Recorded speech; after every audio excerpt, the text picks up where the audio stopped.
My sister Jasmine called me on FaceTime at 4:15 in the afternoon. The connection was grainy at first, the video struggling to resolve against the bright lights of an airplane cockpit, but her voice cut through the static with a terrifying clarity. "Keisha, I need to ask you something strange," she said, her eyes darting away from the camera to check her instrument panel. "Your husband, is he home right now?"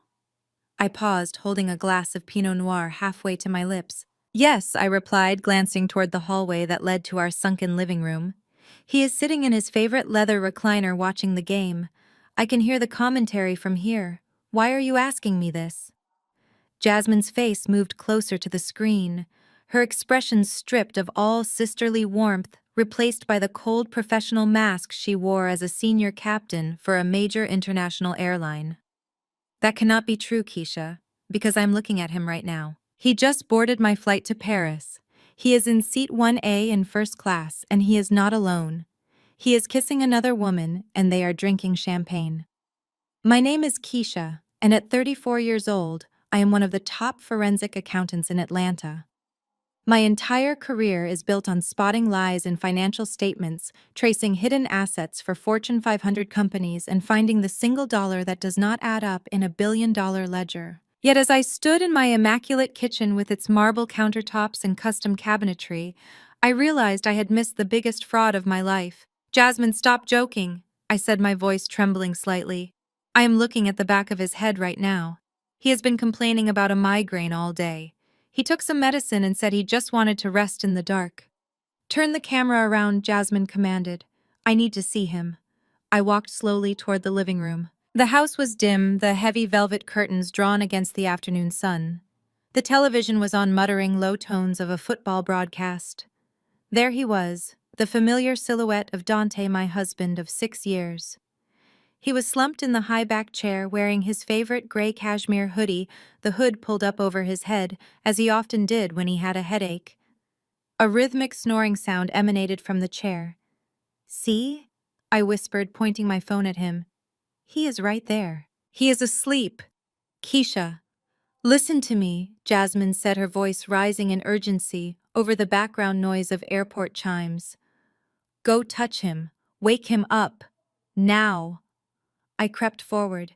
The air in the living room felt stagnant, too cold. The snoring sound was too consistent, too mechanical. I reached out a hand, my fingers brushing against the cashmere of his sleeve. It felt hollow. "Dante?" I asked. No response. I grabbed the shoulder of the hoodie and pulled. The figure did not wake up. It crumbled. The torso collapsed sideways, sliding off the chair with a soft thud. It was not a body. It was a collection of pillows stuffed inside his clothes. The head was a styrofoam wig stand from my closet covered by the hood. On the side table, hidden behind a vase of white lilies, was a small Bluetooth speaker playing a loop of snoring sounds recorded from who knows when. I stood over the pile of laundry that was supposed to be my husband, my mind struggling to process the sheer level of calculation required for this. This was not just a lie, this was a stage play. "He is not here," I whispered to the phone, feeling the blood drain from my face. "Jasmine, he is not here." "I told you," Jasmine said, and I could hear the engines of her Boeing 777 beginning to whine as they prepped for pushback. "He is here. He is on my plane. And Keisha, you need to check the safe. You need to check everything. I have to fly this plane. I cannot stop the takeoff now, but you need to call Brad. Call him immediately." I stood in the center of my living room, watching strangers dissect my life piece by piece. The FBI agents moved with efficient brutality, pulling books from shelves and dumping the contents of drawers onto the floor. The sound of shattering porcelain echoed from the dining room, probably one of the antique vases my mother had given us as a wedding gift, but I could not bring myself to care. My mind was stuck on a loop, replaying the image of the empty safe upstairs and the smirking yellow sticky note Dante had left behind. "Mrs. Henderson, take a seat." The lead agent, whose badge identified him as Special Agent Miller, pointed to a kitchen stool. It was not a request. He slapped a thick file folder onto the marble island. The sound was loud, sharp, like a gunshot in the tense air. "Do you recognize these companies?" I looked down at the documents spread out before me. Henderson Global, KH Ventures, the Keisha Foundation. My name or variations of it was stamped across every header. I scanned the incorporation papers. There at the bottom of every page was my signature. It was a good forgery, I had to give him that. He had practiced. He had captured the sharp loop of the K and the specific slant of the H that I had developed over a decade of signing audit reports. But I saw the tremor in the ink, the slight hesitation at the end of the stroke. It was a forgery, but to a jury it would look like a confession. I did not sign these, I said, my voice sounding hollow to my own ears.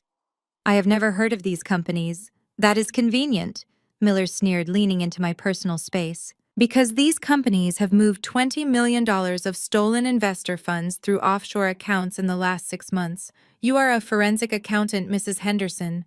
Are you telling me you did not notice $20 million moving through accounts with your name on them? He hid it. I said, the realization crashing over me like a wave of ice water. I felt nausea rise in my throat. He did not just steal from me, he framed me. He set me up to take the fall. I closed my eyes and suddenly the past 2 years made sickening sense. Dante telling me I worked too hard.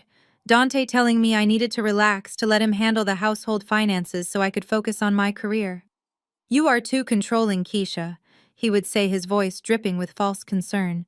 It makes you look masculine. You need to soften up. Let your man be a man. Let me take care of you. I had let him. I had handed over the passwords. I had signed the power of attorney forms he said were for emergency medical situations. I had let him emasculate my instincts because I was afraid of losing him. I was afraid of being the angry, lonely black woman everyone said I would end up being if I didn't learn to submit. And while I was busy softening, he was busy sharpening his knife. Agent Miller pulled another document from the pile. We tracked the transfers. The money is gone, Mrs. Henderson, all of it. But it is not just the investors' money. We looked at your personal accounts, too.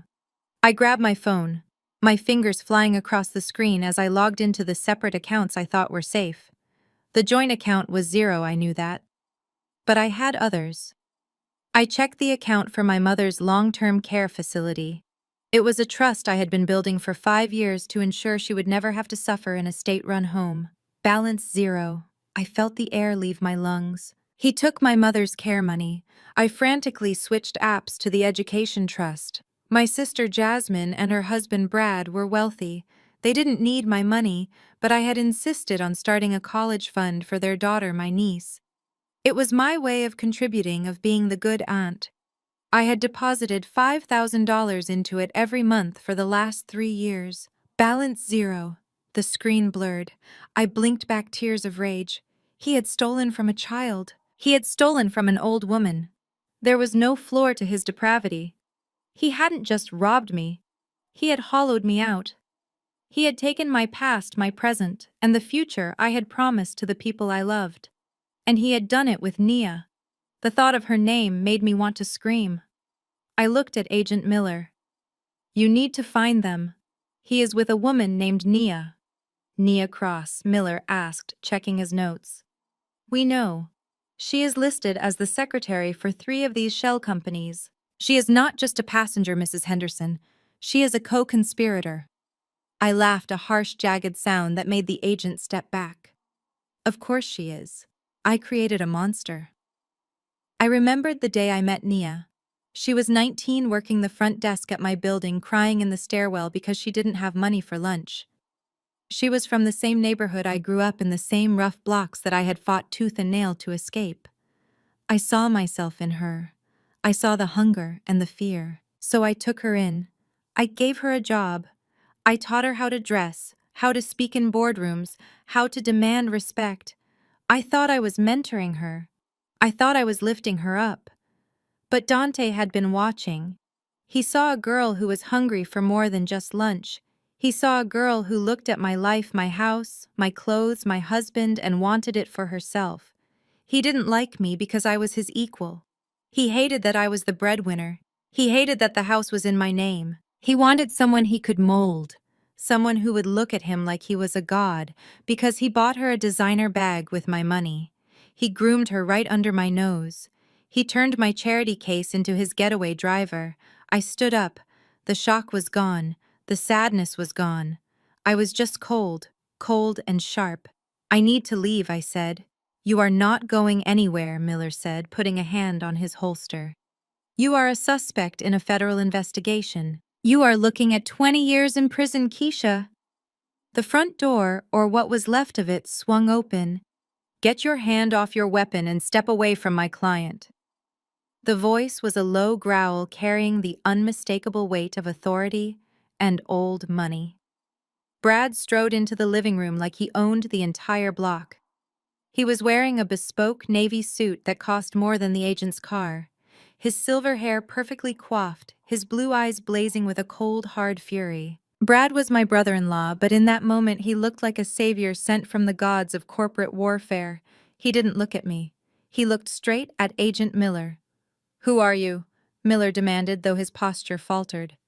"I am Bradley Whitmore, senior partner at Whitmore and Davis, and unless you have an indictment with a judge's wet signature on it, you are currently harassing a private citizen in her home without cause." Miller bristled.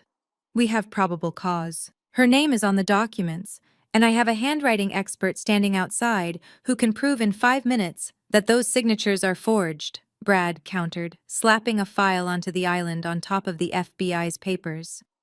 "We also have GPS data from Mrs. Henderson's phone proving she was in depositions at the time these documents were notarized.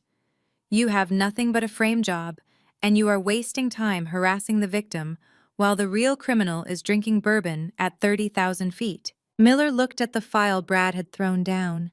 He looked at Brad's face, which was set in stone. He knew who Whitmore and Davis was.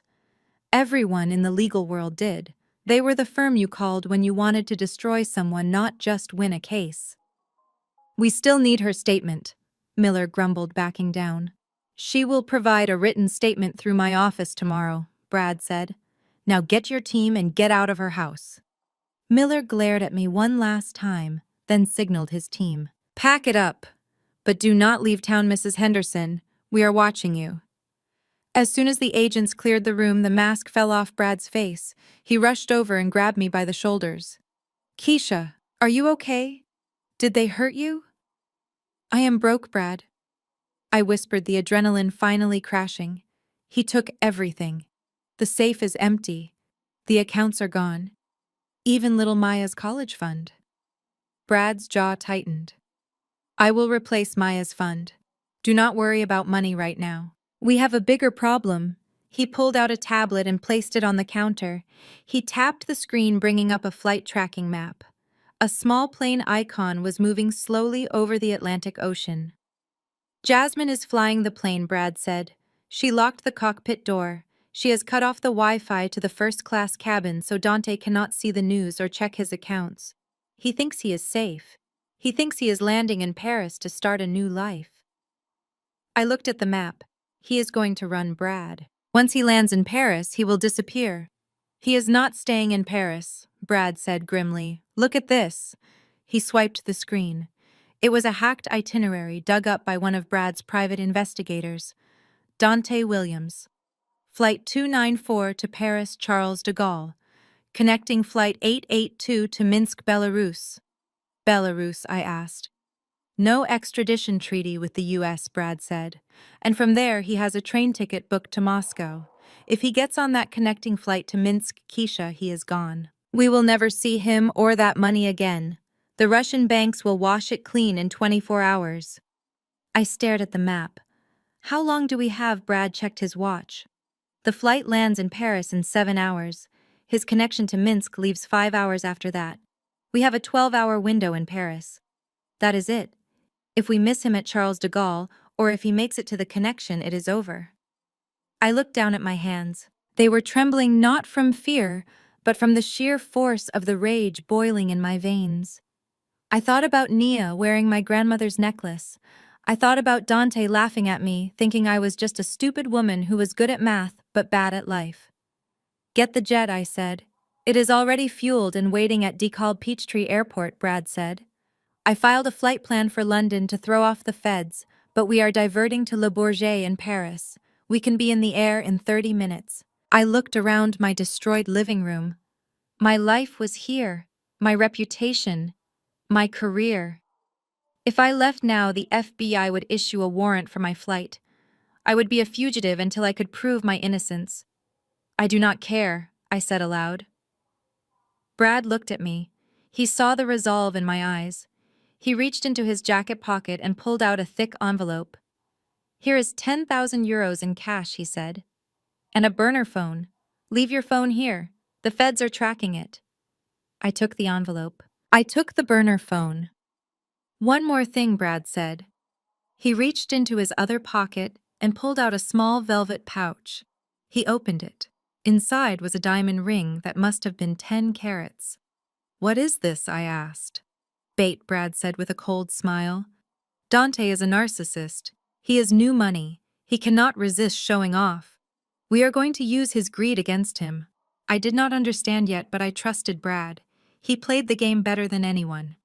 Let's go, I said. We walked out of the broken front door of my house without looking back. The Atlanta humidity hit me thick and heavy, but all I could feel was the cold steel of the trap I was about to set. Dante Williams wanted to play big. He wanted to be a high roller fine. I was going to cash him out. 30,000 feet above the Atlantic Ocean, the air in the cockpit of Flight 294 was cool, pressurized, and silent, save for the low hum of the avionics and the rhythmic crackle of air traffic control. I sat in the left seat, my hands resting lightly on the yoke, staring out at the endless expanse of clouds illuminated by the moonlight. My name is Jasmine, and I am the captain of this Boeing 777. I have flown through typhoons in the Pacific and landed in crosswinds that would ground lesser pilots. But tonight, the most dangerous turbulence on this aircraft was being generated by me. I keyed the intercom, my voice smooth and professional, the voice that calms 300 passengers when the air gets rough. Flight attendants prepare for service. But first, a heads up. We have a minor electrical fault in the first-class cabin. The heating elements for seats 1A and 1B are non-functional. It is going to get a little chilly up here. I released the button and looked over at my first officer, Dave. He was a good man, discreet. He knew something was wrong the moment I locked the cockpit door and told him that the man in 1A was the reason my sister was currently watching her life burn to the ground. Dave did not ask questions. He just nodded and adjusted the environmental controls isolating the temperature regulation for the front left section of the cabin. I checked the cabin monitor. The grainy black and white feed showed the first-class cabin. There he was, Dante. Even in the low light, his arrogance was visible. He was reclining, or trying to, his arm draped over the back of the seat like he owned the airline. Next to him was Nia. She was wearing my sister's scarf and my grandmother's necklace, examining a menu with the disdain of someone who had never eaten anything better than fast food until she stole my sister's credit card. I picked up the interphone to the lead flight attendant, Marcus. Marcus and I had been flying together for 10 years. He was family. Marcus, I said quietly. The couple in row 1. No alcohol. Copy that. Captain Marcus replied, his tone clipping with understanding. We are out of the good stuff. I watched on the monitor. I saw Nia snap her fingers. Not a wave, a snap. She pointed at her empty glass. Marcus walked over, his posture rigid. I could not hear the words, but I saw the body language. He leaned down, whispered something, and walked away. Nia's face twisted in shock. She turned to Dante, pouting, gesturing at the empty flute. Dante waved a hand dismissively, too busy talking to the man across the aisle to care about her thirst. I knew exactly what Dante was doing. He was networking, or what he called networking, which was actually just lying to strangers to feed his own ego. I switched the audio feed on. I needed to hear it. I needed the fuel. I am in crypto, Dante was saying, his voice booming in the quiet cabin. Just closed a Series B round for my fintech startup. We are disrupting the legacy banking systems. You know how it is. The old money does not like us, but they cannot stop the blockchain. The man across the aisle, a weary-looking executive in a wrinkled suit who just wanted to sleep, nodded politely. I am actually heading to Paris to look at some real estate, Dante continued, not taking the hint. The market in Atlanta is too small for me now. I need a global footprint. My wife, well, my ex, she just did not have the vision. She was a bean counter, no imagination. I gripped the yoke until my knuckles turned white. A bean counter. That bean counter had paid off his student loans. That bean counter had bought him that suit. That bean counter was the only reason he wasn't in jail years ago for tax evasion. And Nia. She chimed in, her voice high and affected, trying to sound sophisticated. We are looking for a penthouse in the 16th arrondissement, something with a view of the tower. We deserve a little luxury after all the stress of the exit. The exit. They called stealing $20 million and fleeing the country an exit. I looked at the weather radar. There was a patch of clear air ahead, smooth sailing all the way to France. But 5 miles south there was a pocket of instability. Nothing dangerous, just a little convective activity. Choppy. Unpleasant. I disengaged the autopilot. Dave looked at me. I am just going to give them a better view of the stars, I said. I banked the plane 5 degrees south. In the cabin, the temperature was dropping. I saw Nia pull the thin airline blanket tighter around her shoulders. She was shivering. She pressed the call button repeatedly. Marcus ignored it. She hit the button to recline her seat into a bed. It didn't move. I had pulled the circuit breaker for the seat actuators in 1A and 1B 10 minutes ago. Dante was getting annoyed now. He was tapping his screen, probably trying to check his stolen millions, but the Wi-Fi was dead to his device ID. He slammed the remote down. Then we hit the air. It started as a shudder. The coffee in Dante's cup rippled. Then the plane dropped 50 feet. It wasn't a safety risk. The 777 was built like a tank, but to a passenger it felt like the floor had vanished. I leveled out, then hit the next pocket. A sharp lateral jerk. On the monitor I saw Nia gasp. She grabbed Dante's arm. He shoved her off, annoyed that she had spilled his water on his sleeve. Babe, stop. Dante snapped, his voice audible over the feed. It is just a little bump. You are embarrassing me. I am going to be sick, Nia moaned. She looked pale. The combination of the stuffy, uncirculated air I had restricted to their row, the sudden drop in temperature, and the rhythmic, sickening lurch of the aircraft was doing its work. I keyed the mic for the cabin. Ladies and gentlemen, we are encountering some unexpected chop. Please fasten your seatbelts. Flight attendants, please take your seats. This meant no one could help her. No ginger ale, no cold towel. I banked left again, finding the edge of the wake turbulence from a cargo plane ahead of us. The plane wiggled like a fish on a line. Nia clamped a hand over her mouth. She reached for the sickness bag in the seat pocket. It wasn't there. Marcus had removed them during his safety check. She lunged across Dante, trying to get to the aisle. Sit down, Dante yelled, pushing her back. You are going to get us in trouble. He cared more about the flight attendant scolding him than the woman he had destroyed a marriage for. The plane took another dip, a hard one. Nia lost the battle. It was not graceful. It was a violent projectile expulsion of cheap airport sushi and fear. And because Dante had pushed her back, she didn't hit the floor. She hit him. The vomit splashed across the front of his bespoke Italian suit. It soaked into the lapel. It splattered onto the leather armrest and pooled on the console between them. Dante screamed. It was a high, undignified sound. He jumped up, unbuckling his belt, frantically wiping at his chest. You stupid cow! He shouted, forgetting the billionaire persona, forgetting the French real estate. Look what you did! This is Armani! Nia was sobbing, heaving dryly, humiliated. The smell must have been horrific in that confined, unventilated space. The executive across the aisle pulled his noise-canceling headphones tight and turned away in disgust. I watched on the monitor. Dante was not helping her. He was not asking if she was okay. He was trying to get away from her. He was standing in the aisle demanding napkins from a flight attendant who was strapped into his jump seat, shaking his head. Sit down, sir, Marcus yelled from the back. The seatbelt sign is on. Dante looked at the mess in his seat. He looked at Nia, who was curled in a ball, crying, wearing my grandmother's diamonds covered in bile. He looked at the cold, dark reality of his new life. I banked the plane back on course. The air smoothed out. Enjoy the flight, I whispered to the empty cockpit. It is going to be a long 6 hours smelling your own choices. 5,000 feet below and 200 miles behind, a Gulfstream G650 sliced through the night sky like a silver bullet. The cabin was silent, smelling of rich leather and espresso. This was real wealth, not the fraud Dante was pretending to be. I sat at a mahogany table, my laptop open, the blue light illuminating my face. I was done crying. The tears had dried up somewhere between the FBI raid and the moment Brad handed me the burner phone. Brad sat opposite me reviewing a dossier on Belarusian banking laws. He looked calm, predatory. He was in his element. But he kept glancing at me, checking for cracks in the porcelain. He would not find any. Not tonight. I typed a command into the terminal window on my screen. "How are we doing?" Brad asked.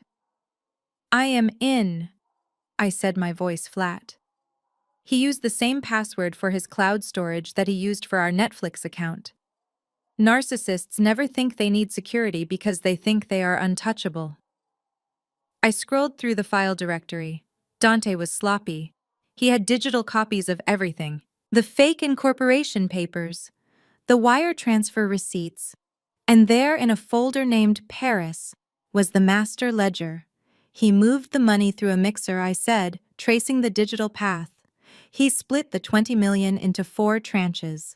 5 million to a crypto wallet, 5 million to a shell company in the Caymans, 5 million to purchase citizenship in Montenegro. And 5 million... I paused, squinting at the screen. "And 5 million in cash?" Brad asked. "No," I said. 5 million is sitting in a holding account in a private bank in Paris. It is waiting for a signature. That is his walking around money, Brad said. He needs that to pay the bribes and buy the villa. I opened a new window. I launched the forensic software I used to audit cartels and corrupt senators. It was a tool that could pierce through 3 layers of shell companies in minutes. "I can see the account," I said. "It is at Banca Privée. He has a meeting scheduled for 9 a.m. tomorrow to release the funds." "We land at 7 a.m., Brad said. "We can beat him there."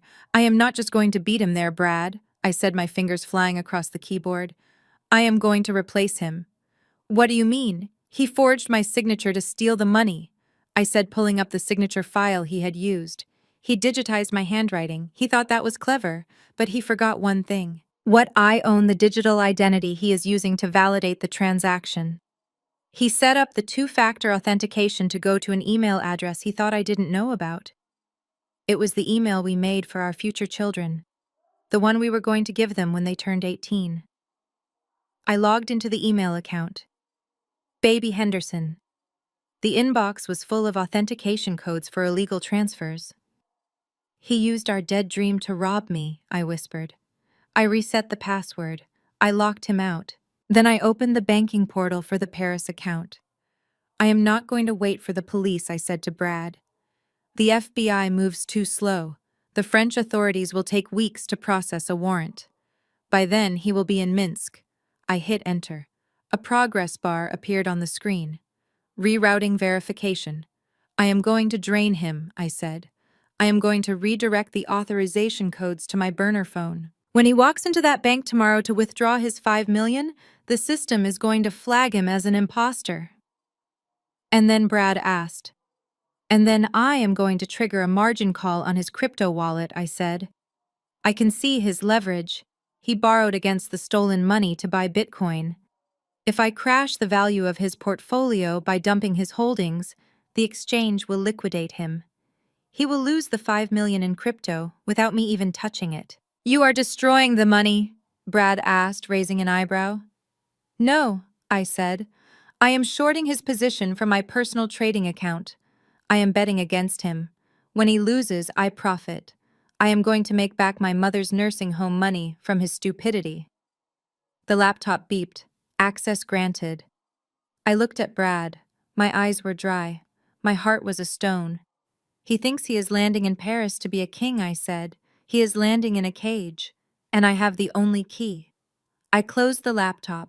The jet engines hummed, pushing us closer to the man who had ruined my life. I poured myself a glass of sparkling water. "Let's go get my necklace," I said.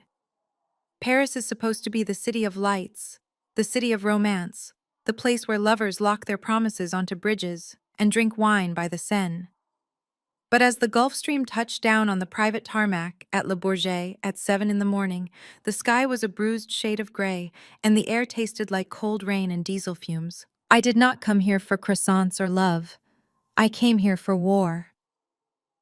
While Brad handled the customs officials with a few quiet words and a flash of his diplomatic connections, I sat in the back of the blacked-out Mercedes Sprinter van he had arranged. I opened the burner laptop. My target was moving. Dante and Naya had cleared customs at Charles de Gaulle an hour ago. I tracked Dante's phone through the Find My Device feature he had forgotten to disable on his iPad, which was currently sitting in my evidence bag. The blue dot moved sluggishly through the morning traffic, bypassing the modest hotels and heading straight for the Place Vendôme. "He is going to the Ritz," I said to Brad as he climbed into the van. "Of course he is. Because nothing says I am a fugitive with stolen money like checking into a €5,000 a night suite." Brad checked his watch. "He is predictable. That is good for us. New money always screams. Old money whispers. We are going to whisper him into a corner." We parked 2 streets away from the Ritz. I did not want to risk being seen yet. I needed to know his mindset. I needed to know his next move before he made it. I opened Instagram on the burner phone.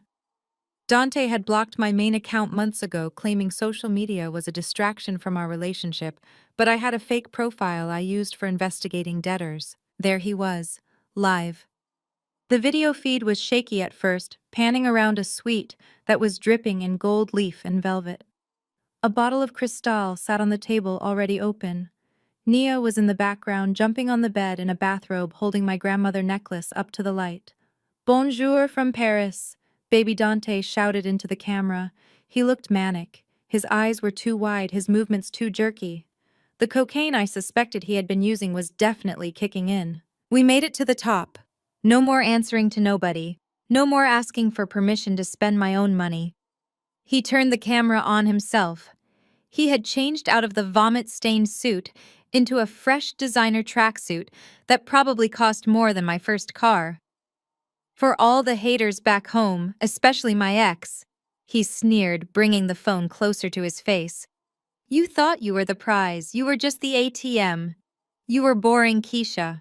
You were a spreadsheet in a world of art. I needed a muse, not a manager. Look at me now.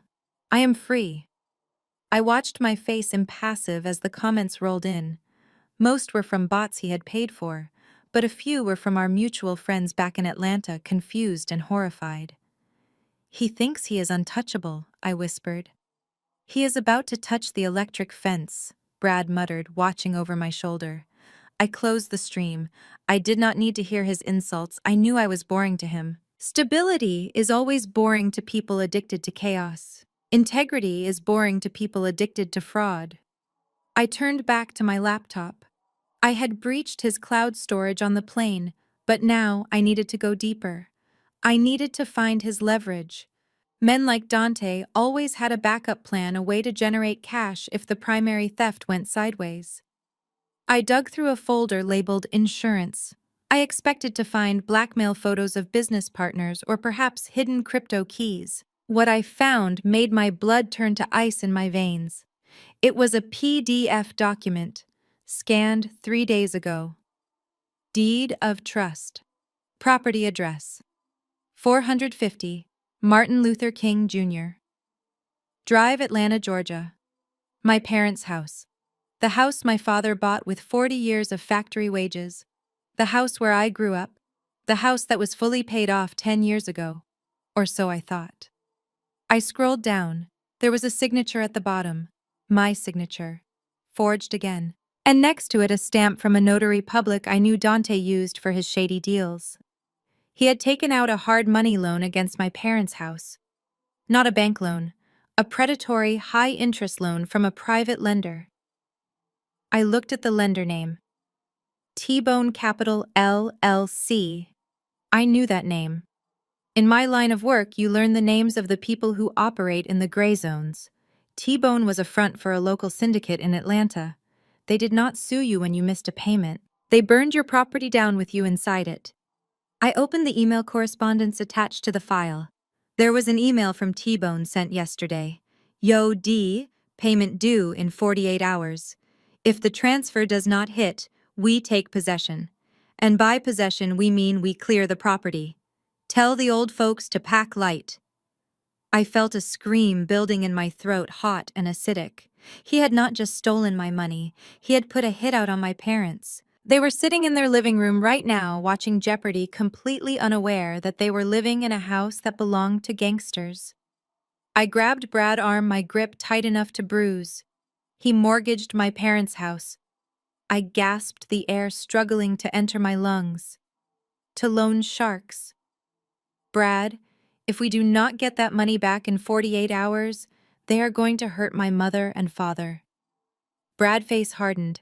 He took the laptop from me and read the email. His eyes narrowed. We call the FBI, he said. We tell Agent Miller. They can put your parents in protective custody.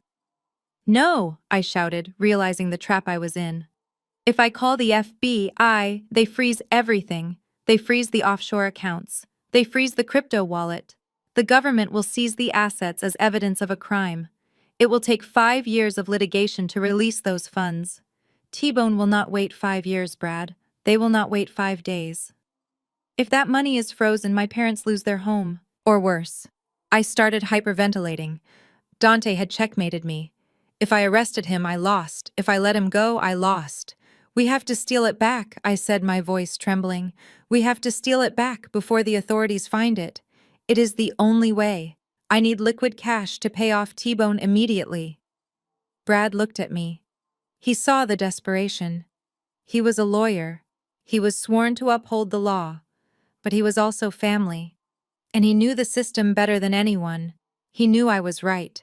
The wheels of justice would grind my parents into dust before they ever dispensed a penny of restitution. Okay, Brad said, his voice low and dangerous.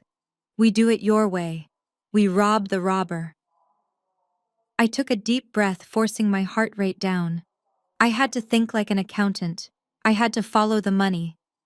Dante has 5 million in that holding account here in Paris, I said, my fingers flying across the keyboard again. He is going to try to move it today. He needs to wash it before he gets on that train to Moscow. He knows a direct transfer to Belarus will flag Interpol. I accessed his search history from the last hour.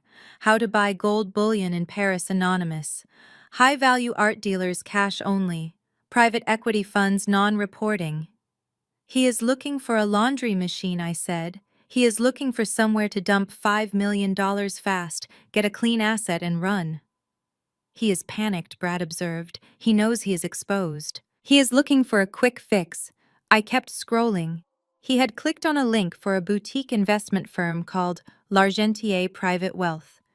It was a dummy site, a trap set up by scammers to catch idiots like Dante. But he did not know that. He had filled out a contact form. Name, Dante King. Net worth 20 million. Interested in high-yield total privacy, immediate placement. He is phishing, I said. He is begging to be scammed. Brad looked at the screen. Then a slow, cold smile spread across his face. It was the smile of a shark sensing blood in the water. He wants a private wealth manager, Brad asked. He wants someone who speaks the language of the elite. Someone who looks like the kind of person who can make problems disappear for a fee. I looked at Brad. With his silver hair, his tailored suit, and his aura of absolute unshakable authority, he looked exactly like the kind of man Dante desperately wanted to be. He looked like old money. He looked like the gatekeeper. I know exactly who will play the fund manager, Brad said. You, I asked. No, Brad said. He knows my face from the wedding photos. I cannot do it. But I have a friend here. Jean-Luc. He is a former investment banker who lost his license for trading too aggressively. He owes me a favor. A big one. He hates new money fraud boys more than I do. Brad pulled out his phone and dialed. Jean-Luc, say Brad, we have a pigeon. Yes, a fat one. Meet us at Le Jules Verne in 2 hours, and bring the paperwork for the Geneva Fund. The fake one, yes. We are going to clean him out. He hung up and looked at me.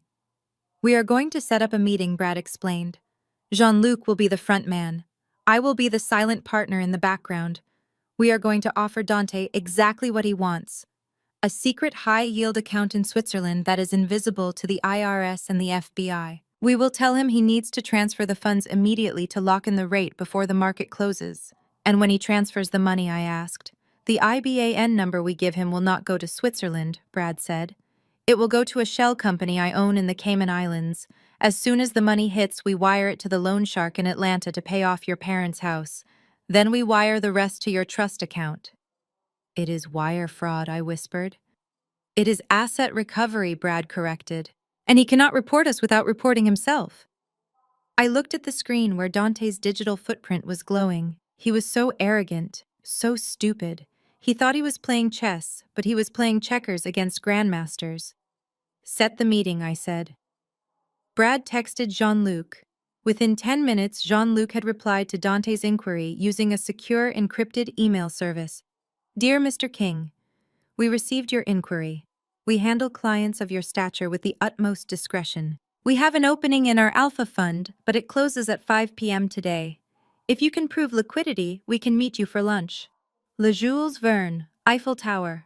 Come alone, or with your associate. I watched Dante's email inbox. The reply came in 30 seconds. I will be there. Cash is ready. He took the bait, I said. Brad stood up and buttoned his jacket. Get changed, Keisha. You are coming too. I cannot, I said. He will see me. No, he won't, Brad said. Le Jules Verne has private alcoves. You are going to be sitting right behind him. You are going to record every word. We need his voice admitting the money is stolen. If the wire transfer fails, or if he tries to back out, we use the recording to force his hand. I looked down at my travel clothes. I looked exhausted. I looked like a victim.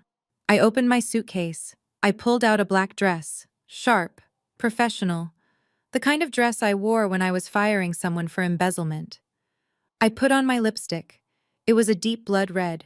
I am ready, I said. Let's go to lunch, Brad said. We walked out into the Paris morning. The city was waking up. The cafes were opening. It was a beautiful day for a robbery. Dante wanted to live like a king in Paris. I was going to make sure his last meal as a free man was one he would never forget. He called me boring. He called me a grandmother. Well, Grandma was coming to collect, and she was bringing the bill. The private gaming club was located in a nondescript limestone building just off the Champs-Élysées. There was no signage, just a heavy black door and a camera that judged your net worth before the lock even clicked. I sat in the blacked-out surveillance van 2 streets away, my headphones pressed tight against my ears, watching the video feed from the button camera concealed on Brad's lapel. It was showtime. Brad stepped out of the car and buttoned his jacket. He looked like a titan of industry, the kind of man who could crash a currency market with a phone call. His suit was charcoal gray, bespoke cut to make him look broad-shouldered and imposing. On his wrist sat a vintage Patek Philippe watch that cost more than the house Dante grew up in. He did not look like he was trying to be rich. He looked like he had been rich since the day he was born. Inside the club, Dante was sitting at a private baccarat table. He stuck out like a neon sign in a library. He was wearing a white tuxedo jacket with black lapels, the kind of outfit you rent for prom or wear when you are trying too hard to look like James Bond. A stack of chips sat in front of him, but his leg was bouncing nervously under the table. He was drinking cognac like it was water. Next to him sat Nia. She looked bored. She was scrolling through her phone, ignoring the game, ignoring Dante. She was wearing a red dress that was cut too low and tight for a place like this. She looked expensive, but in a way that screamed rental. Brad walked in. He did not look around. He did not look impressed. He walked straight to the bar and ordered a sparkling water with a twist of lemon. I whispered into the microphone. He is at the table to your left. Do not look at him yet. Make him come to you. Brad nodded almost imperceptibly. He took a sip of his water and pulled out his phone, checking a market ticker. Dante spotted him immediately. I saw his eyes widen on the camera feed. He saw the suit. He saw the watch. He saw the way the bartender had practically bowed when serving the water. Dante Williams, the boy from Atlanta, who spent his whole life trying to prove he was big time, Could not resist a man like Brad. Dante nudged Nia. Look, he whispered, though his voice was clear in my ear. That guy. That is the heavy hitter I saw at the airport, the one with the private jet. Nia looked up, her eyes locked onto Brad. Her expression shifted instantly from boredom to predatory interest. She fixed her hair and sat up straighter. Dante stood up. He picked up his drink and walked over to the bar. He had the swagger of a man with $20 million in stolen money, but the insecurity of a man who knew he did not belong. Excuse me, Dante said, leaning against the bar. I could not help but notice the watch. 1954 reference. Brad turned slowly. He looked Dante up and down, his expression mild, unimpressed. 52, Brad corrected. Good eye. I am Dante. Dante said, extending a hand. Dante King. I am in FinTech. Just expanded operations to Europe. Brad shook the hand briefly, then pulled away. Bradley Whitmore. Private equity. I saw the spark in Dante's eyes. Private equity. That was the magic word. That was the club he desperately wanted to be in. We are looking for placement for some capital, Dante said, dropping the bait immediately. He had no poker face. He was desperate to be validated. We had a very successful exit in the States. Cash heavy right now. Brad took a sip of water. He looked bored. Cash is a liability in this market, Mr. King. Inflation eats it alive. And the reporting requirements these days. It is a headache. We moved most of our liquidity into non-reporting assets last quarter. Non-reporting, Dante repeated. The greed was practically dripping off him. That is exactly what we are looking for. Privacy is key for us. Brad turned back to his phone as if the conversation was over. Well, good luck with that. The European banks are leaking like sieves. If you are holding cash in a commercial bank, the IRS already knows about it. Dante's face paled. I knew exactly what he was thinking. He was thinking about the $5 million sitting in that holding account waiting to be seized. Is there a way around that? Dante asked, his voice dropping. Brad sighed, checking his watch. Look, Mr. King, I am waiting for a client. But if you are serious about privacy, you do not use banks. You use structures, trusts, alpha funds. Nia had walked up behind Dante. She slid her arm through his, but her eyes were on Brad. She smiled a slow, sultry smile that she used to use on me when she wanted a raise. Hi, she purred. I am Nia. I handle the operations. Brad looked at her. He gave her a smile that was polite but cold. A pleasure. Nia reached out and touched Brad's lapel. I love this fabric, she said, letting her hand linger. It feels like money. I watched Dante on the screen. His jaw tightened. He pulled his arm away from Nia, possessive and insecure. We are looking to move about $5 million immediately, Dante said, trying to reclaim the alpha position. Today. Brad raised an eyebrow. $5 million. That is a bit below our minimum entry, but for the right client we sometimes make exceptions. We run a blind trust out of Geneva. No names, no reporting, just a numbered account and a key. Dante's eyes lit up. That is it. That is what I need. Brad leaned in closer, lowering his voice. Be careful, Mr. King. Liquid cash makes people do crazy things, especially the people closest to us. He glanced pointedly at Nia, who was currently staring at the bartender diamond earrings. Dante looked at Nia. He looked back at Brad. Brad continued, his voice a masterful whisper of conspiracy. I had a client last year. Exited his company for $50 million. Kept it in a joint account. His girlfriend cleared it out while he was in the shower. Gone. He never saw a dime. I saw the paranoia bloom in Dante's eyes. It was beautiful. He looked at Nia with sudden suspicion. He remembered that she knew where the money was. He remembered that she had been asking about the account passwords all morning. This Geneva account, Dante asked. Is it sole signatory? Only the holder of the key can access it, Brad said. Not even a spouse can touch it. It is a black box. I need that, Dante said. He was sweating now. I need that today. Brad checked his watch again. I am having lunch at Le Jules Verne at the Eiffel Tower in 2 hours. My partner Jean-Luc handles the onboarding. He is flying back to Zurich tonight. If you want in, you bring the transfer authorization codes to lunch. I will be there, Dante said. Alone, Brad added. These transactions require absolute discretion. No associates, no girlfriends. Dante looked at Nia. She was busy taking a selfie with her cocktail. Alone, Dante agreed. Brad finished his water. See you at 1 o'clock, Mr. King. Do not be late. The window closes when the market closes. Brad walked out. He did not look back. As soon as he was out of the club, I heard him exhale through the microphone. He is hooked, Brad said as he climbed into the van. He is terrified she is going to rob him. He is projecting, I said, watching the screen. Inside the club, Dante was arguing with Nia. I have a business meeting, Dante hissed. You are going shopping. I want to come, Nia whined. You never take me anywhere. Here, Dante said, pulling a stack of euros from his pocket. Go buy yourself another bag. I have to handle the money. If I do not fix this, we lose everything. Nia snatched the money. You are acting weird, Dante. I am acting like a boss, Dante snapped. Go. He walked away from her. He looked terrified. He looked like a man who was realizing that the walls were closing in. I closed the laptop. We had him. He was going to transfer the money into our control voluntarily. He was going to hand me back my life because he was too afraid of his mistress to trust her. Let us go to the tower, I said to Brad. I want to see his face when he realizes who the fund manager really is. We drove through the streets of Paris.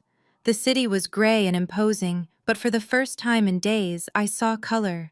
I saw the red of the stoplights, the gold of the street lamps, and the green of the money that was coming back home. Dante thought he was a wolf. He thought he was the predator. He had no idea that he had just walked into the cage, locked the door, and handed me the key. And the best part was he thought it was his idea. I checked my makeup in the rearview mirror.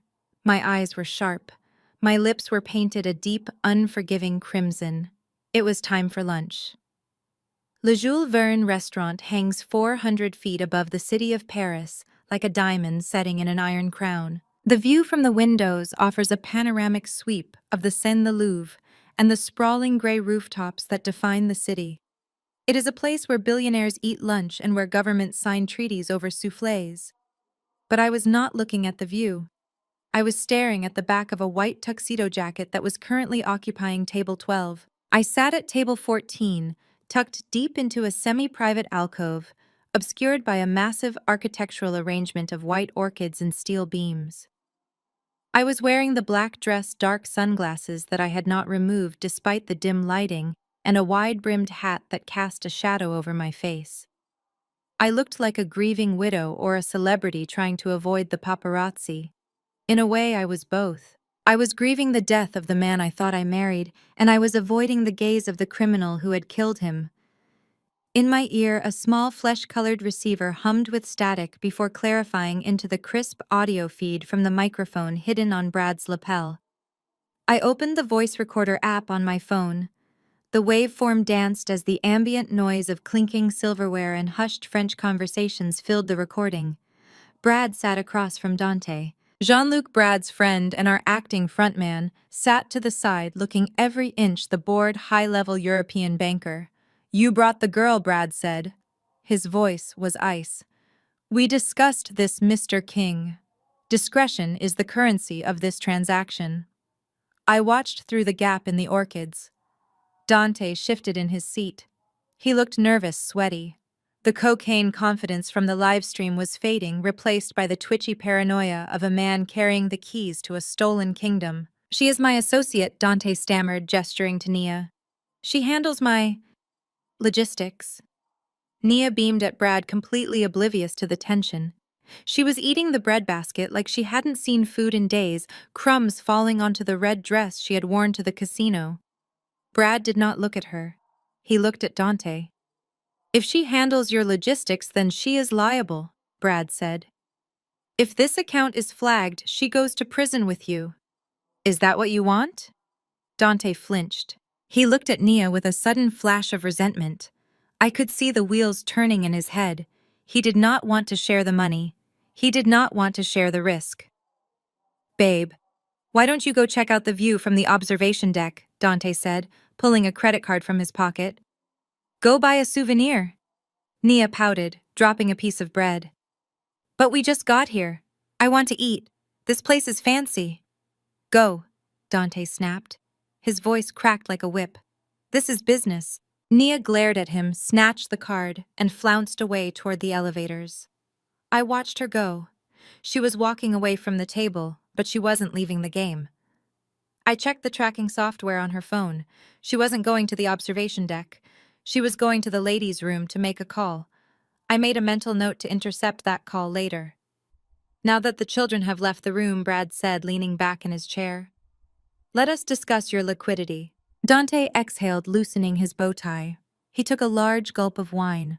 The waiter hadn't even poured it yet. Dante had served himself. I have the codes, Dante said. 5 million, ready to move. I just need to know it is safe. My ex-wife. She is relentless. She is a forensic accountant. If there is a paper trail, she will find it. I gripped the stem of my wine glass so hard I felt the crystal flex. She sounds formidable, Brad said, swirling his Bordeaux. She is a machine, Dante scoffed. He poured himself more wine, his hand shaking slightly. That is all she is. A calculator in a skirt. You know, when I met her, I thought she was a boss. I thought, here is a woman who can build an empire. But she has no soul. She is dry as a tile. I bit the inside of my cheek until I tasted copper. She never understood me. Dante continued, his voice growing louder as the alcohol hit his empty stomach. I am a visionary. I have ideas, big ideas. But every time I wanted to invest, every time I wanted to pivot, she wanted to see a spreadsheet. She wanted a risk assessment. She suffocated me. I remembered the big ideas Dante had. The NFT collection of pixelated hamsters, the energy drink company that turned out to be a pyramid scheme, the app that was supposed to replace Uber but didn't actually have any drivers. I had saved him from every single one of those disasters. I had audited the contracts and shown him the fraud. I had protected him from his own stupidity for 6 years, and he hated me for it. She never knew how to live, Dante said, looking at Brad with a conspiratorial grin. She made 6 figures, but she shopped with coupons.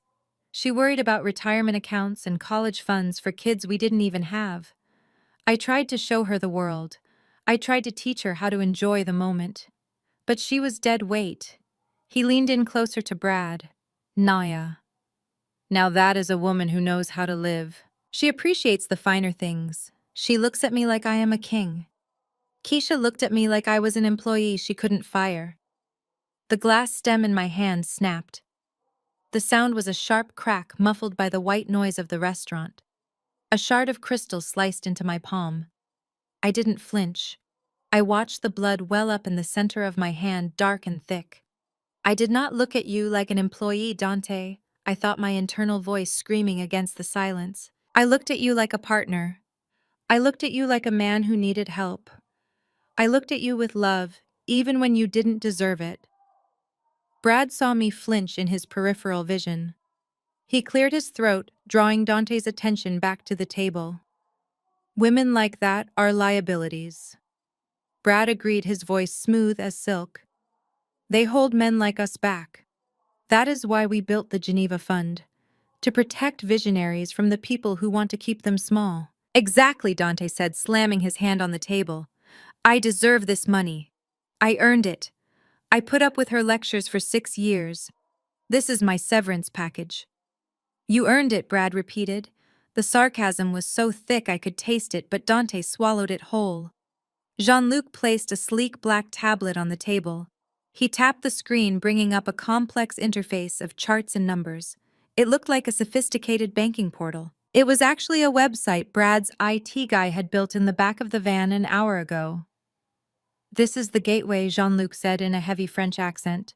Once you input your current custodial account number and the transfer authorization code, the funds will be swept into a numbered account in Zurich. The transaction is encrypted. It bypasses the SWIFT system entirely. No one will see it. Not the IRS, Not the FBI, and certainly not your wife. Dante stared at the screen. The greed in his eyes was naked ugly. He saw freedom. He saw sports cars and villas. He saw a life where he never had to hear the word budget again. He pulled out his phone. "I need the code," Dante muttered. I watched my burner phone in my lap. The notification popped up. Banque Privée authorization requested for transfer of $5 million. Please enter code 8842 to confirm. Dante frowned at his phone. "I am not getting the text." "The network in the tower is spotty," Brad said quickly. "Try refreshing." I waited 5 seconds, just long enough to make him sweat, just long enough to make him panic that maybe, just maybe I had found him. Then I hit forward. Dante's phone pinged. He let out a breath he had been holding. "Got it," he said. He typed the numbers into the tablet. 8842. Jean-Luc nodded. He turned the tablet toward Dante. There was a single green button on the screen. It said, "Execute." "This is the point of no return," Mr. King Brad said softly. "Once you press that button, you become a platinum partner. The money vanishes from the U.S. banking system. It becomes untraceable." "That is exactly what I want," Dante said. He did not hesitate. He did not think about my mother's nursing home. He did not think about my niece's college fund. He did not think about the vows he made to me at the altar. He pressed the button. The screen flashed green. Transfer complete. Dante fell back into his chair laughing. A loud braying laugh that turned heads across the restaurant. "Done," he shouted. "It is done. I am a ghost." I looked at my laptop screen under the table. The banking alert flashed. "Incoming wire, $5 million received. Destination Whitmore and Davis escrow account." The money was gone from his control. It was sitting in an account controlled by Brad, waiting to be wired to the loan sharks in Atlanta to save my parents' house. Dante poured himself another glass of wine. He raised it to Brad. "To freedom," he said. "To justice," Brad replied, raising his water glass. I wrapped a napkin around my bleeding hand. The pain was sharp grounding. I pressed stop on the recorder. I had everything. The confession, the insults, the admission of theft. And now I had the money. Dante thought he had just bought his freedom. He had just bought his own destruction. Nia came back to the table. She looked flushed, excited. She sat down and grabbed Dante's arm. "Did you do it?" she whispered. "It is handled," Dante said, puffing out his chest. "We are rich, baby, untouchable." Brad stood up. He buttoned his jacket. "Welcome to the club," Mr. King Brad said. "You will receive your account keys via courier at your hotel tonight. Do not lose them. Without those keys, the money does not exist." "I will guard them with my life," Dante promised. "We have to go," Brad said. "We have a plane to catch." Brad and Jean-Luc walked away. Dante did not even watch them go. He was too busy staring at Nia, imagining the life they were going to lead. I waited until Brad was clear. Then I stood up. I adjusted my hat. I walked past table 12. I paused just for a second right behind Dante's chair. I could smell his cologne. It was the expensive musky scent I had bought him for our anniversary. I leaned in just slightly and whispered into the air behind his ear. "Enjoy the view, Dante. It is a long way down." He whipped his head around. He looked frantically around the restaurant. But I was already moving, blending into the crowd of tourists near the exit. "Did you hear that?" Dante asked Nia, his voice high with panic. "Hear what Nia asked, checking her makeup in her phone camera." I thought I heard Keisha." Nia laughed. "You are paranoid, baby. She is in Atlanta crying into her pillow. She is probably talking to the police right now with nothing to show them. Forget her. She is the past." Dante relaxed. He laughed again, but it sounded forced. "Yeah, you are right. She is the past." I walked into the elevator. The doors closed, shutting out the sound of his laughter. I checked my phone. The wire transfer to T-Bone Capital had just cleared. My parents were safe. The house was safe. Now it was time for the rest of the money. I looked at the tracking app for Nia's phone. She had made a call from the bathroom. I played the recording I had intercepted. "Hey, baby. Yeah, he did it. The idiot transferred the money. No, he thinks it is in a Swiss account. But I saw the passcode he wrote down. As soon as he gets those keys, I am taking them. I will meet you in Miami on Tuesday. Yeah, we are going to be rich. I smiled. It was a cold, terrifying expression that frightened me when I caught my reflection in the elevator's brass doors. Dante thought he was the player. He didn't realize he was the mark, and he didn't realize that the woman sitting next to him was holding a knife behind her back. I stepped out into the cool Paris air. The game wasn't over. It was just entering the final round, and I was about to ring the bell. The vibration of the phone on the table was the only sound in the world that mattered. Dante picked it up, his hands trembling not with fear anymore, but with the adrenaline of a gambler who just pushed all his chips into the center of the table and saw the dealer bust. He stared at the screen, his eyes wide and manic, reflecting the blue light. Zero balance. He laughed. It was a guttural, ugly sound that made the couple at the next table look over in alarm.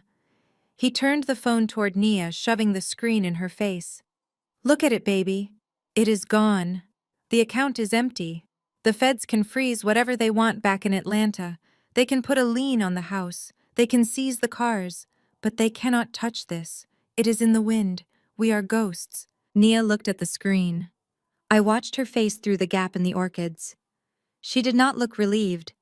She looked hungry. Her eyes darted from the zero balance on the banking app to the tablet Brad had left on the table, the one that supposedly held the keys to the Swiss kingdom. You have the codes, she asked, her voice tight. The access keys for the new account. Dante tapped his chest pocket. Right here.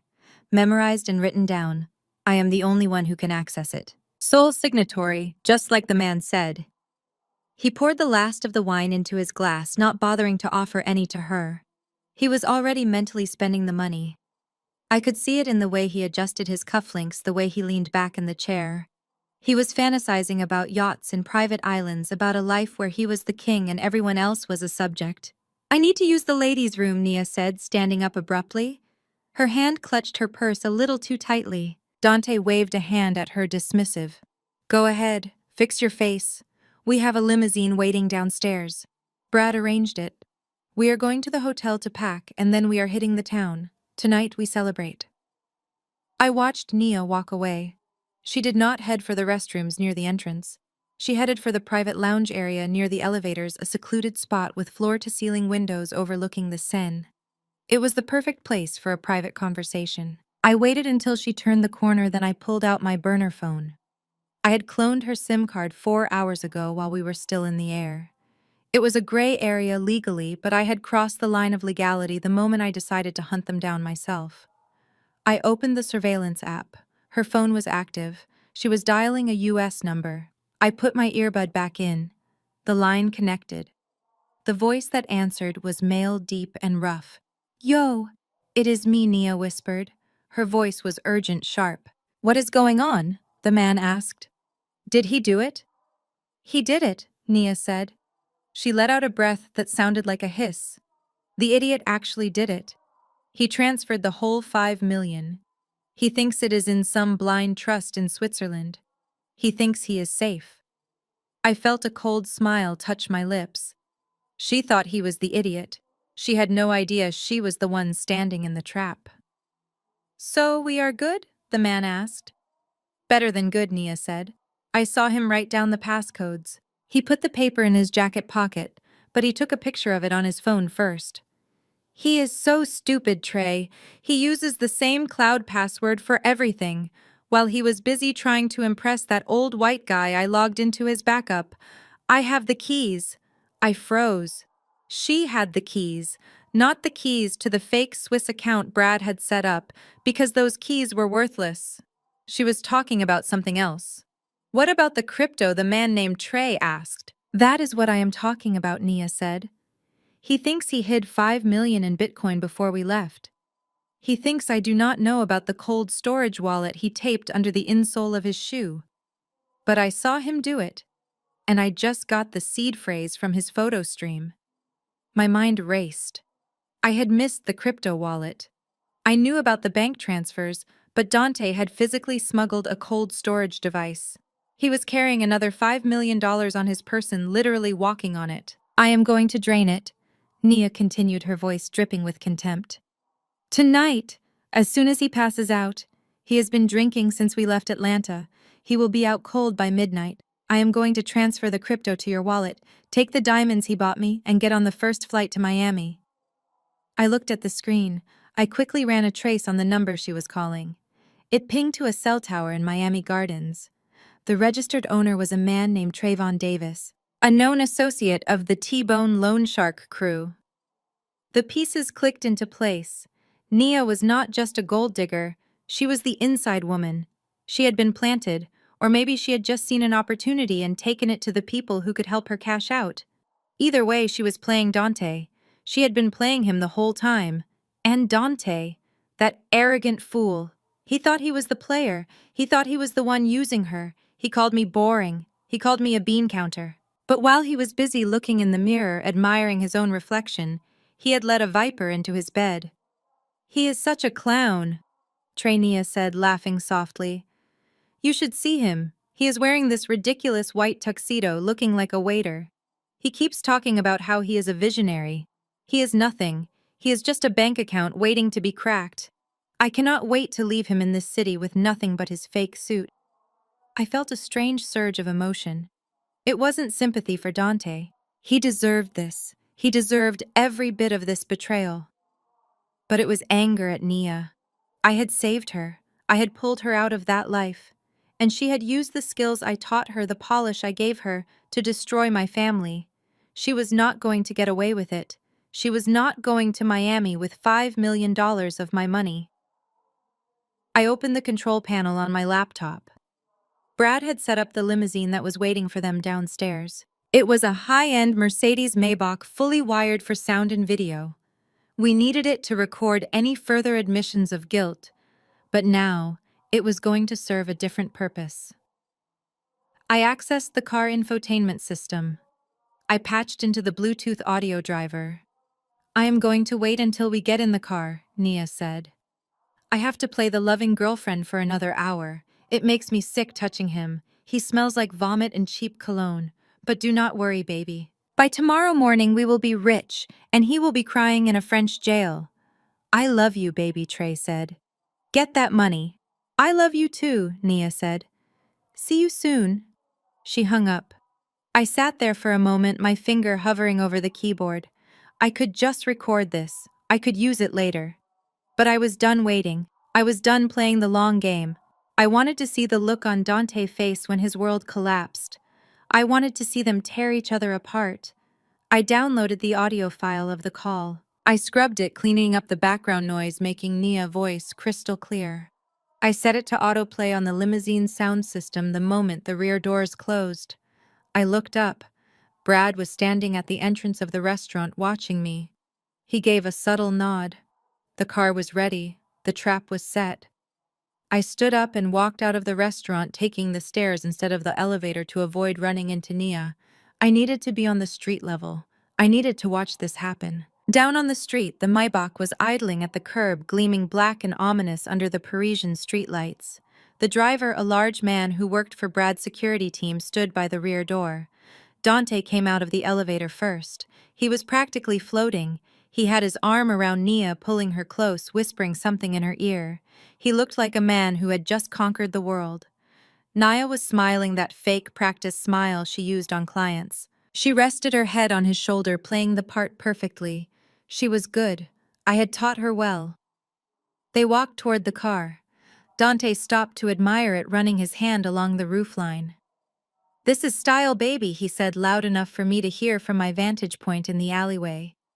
This is how we live now. No more Uber, no more economy class, only the best. He tipped the driver a €100 note, making a show of it. To the Ritz, my good man, Dante said. And take the scenic route. We want to see the lights. The driver nodded and opened the door.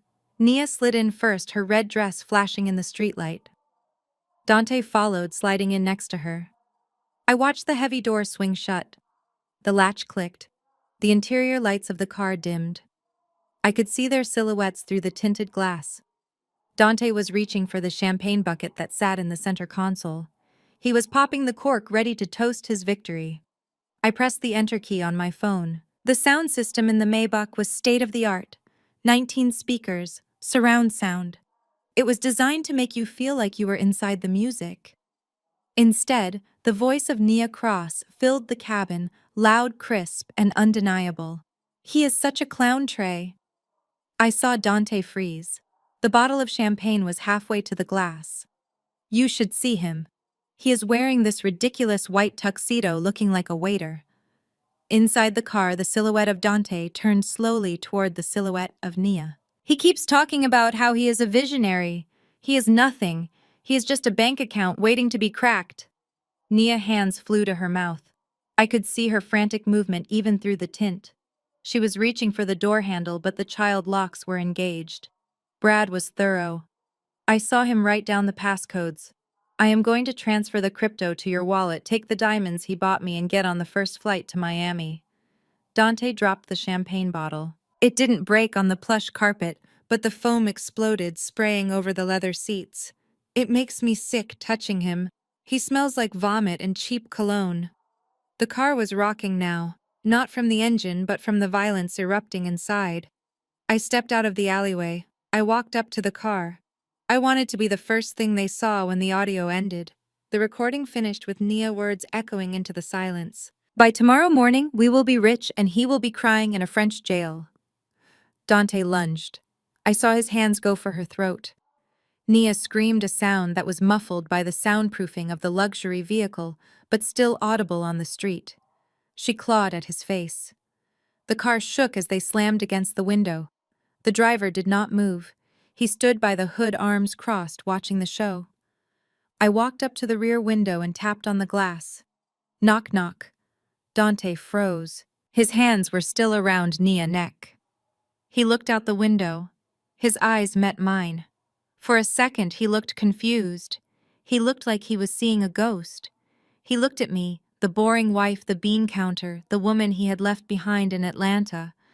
Then he looked at Nia, the woman he had destroyed everything for. He realized in that split second that he was trapped in a box with a woman who hated him, while the woman he had underestimated held the keys to his freedom.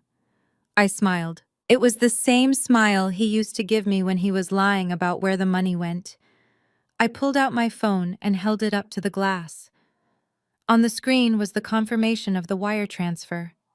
The $5 million was gone. And then I swiped to the next image. It was a live feed of his crypto wallet. Balance 0. I had triggered the margin call 2 minutes ago. While he was listening to Nia betray him, the market had liquidated his position. He screamed. It was a silent scream behind the glass, but I felt it. He let go of Nia and pounded on the window. "Keisha," he mouthed. Keisha. Nia was coughing, gasping for air, clutching her throat. She looked at me, too. Her eyes were wide with terror. She saw the necklace around her neck reflected in the glass. She knew. I signaled the driver. "Unlock it," I said. The locks clicked. Dante threw the door open. He stumbled out onto the pavement, his white tuxedo stained with champagne and sweat. He fell to his knees in front of me. "Keisha," he gasped, reaching for my hem. "Keisha, you have to help me. She tried to rob me. She is a thief. You heard her." I took a step back, protecting my shoes from his touch. "I heard her," I said calmly. "And I heard you. I heard you call me a machine. I heard you call me dead weight." "That was just talk, baby." Dante pleaded, tears streaming down his face. "I was drunk. I did not mean it. I love you. We can fix this. You have the money, right? You saved it." I looked down at him. He was pathetic. He was small. "I saved the money," I said, "but I did not save it for you." Nia crawled out of the car. She was a mess. Her dress was torn. Her hair was wild. She looked at me warily, keeping her distance from Dante. "Keisha," she rasped. "He tried to kill me. You tried to steal $5 million from the woman who paid for your education," I said, my voice cold. "You are both garbage. And the garbage truck is here. Sirens wailed in the distance. They were getting louder. Dante looked around wildly. The police! You called the police. I did not call the police, I said, checking my watch. But the hotel manager at the Ritz did. Apparently, someone reported a stolen credit card being used to book the Imperial Suite. Dante checked his pockets. His wallet was gone. Nia was holding it. She dropped it on the ground. Run, Dante, I whispered. He looked at me. He looked at the sirens flashing blue lights reflecting off the wet pavement at the end of the street. He scrambled to his feet. He looked at the millions he thought he had. He looked at the woman he thought he loved. Then he turned and ran into the Paris night, leaving his dignity, his money, and his mistress behind. I watched him go. Then I turned to Nia. Give me my necklace, I said. She didn't argue. She unclasped it with shaking fingers and handed it to me. I held the diamonds up to the light. They were cold. They were heavy. Get out of my sight, I said. She ran in the opposite direction of Dante. I stood alone on the street next to the Maybach. I put the necklace in my pocket. The night was young, and I had a flight to catch. But first, I had one more stop to make. The game wasn't over until the king was in checkmate, and I knew exactly where he was running to. The streetlights of Paris flickered off the wet pavement as Dante lunged at Nia with a primal scream that shattered the elegant silence of the avenue. It was not the scream of a man who had lost money. It was the scream of a man who had lost his reflection. For years, Dante had looked in the mirror and seen a king, a visionary, a genius who was simply waiting for the world to catch up to his brilliance. But in the reflection of the limousine window, he had seen the truth. He saw a thief. He saw a fraud. He saw a man who was nothing without the woman he had betrayed. He did not handle the revelation well. He grabbed Nia by the shoulders of her torn red dress and slammed her against the side of the idling Maybach.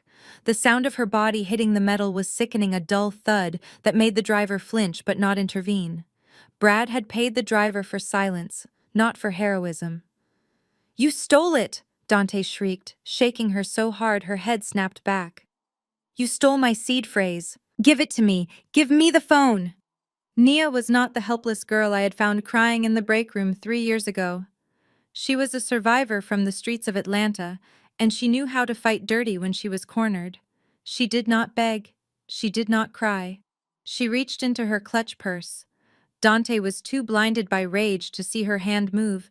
He was too busy screaming about his millions, about his destiny. He raised a hand to strike her. Nia pulled out a small pink canister. It looked like a lipstick. It was military-grade pepper spray.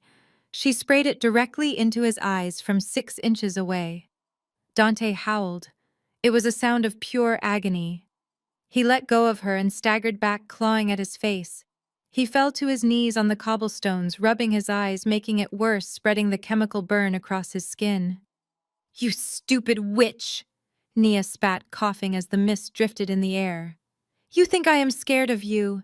You are nothing. You are just a wallet, and now you are empty. She kicked him. She kicked him right in the ribs with her designer heel. Dante curled into a ball, wheezing snot, and tears streaming down his face, mixing with the champagne stains on his tuxedo. I watched from the shadows of the alleyway, my arms crossed against the chill of the night. I should have felt pity. I should have felt the urge to run out there and help him, because for 6 years that was my job.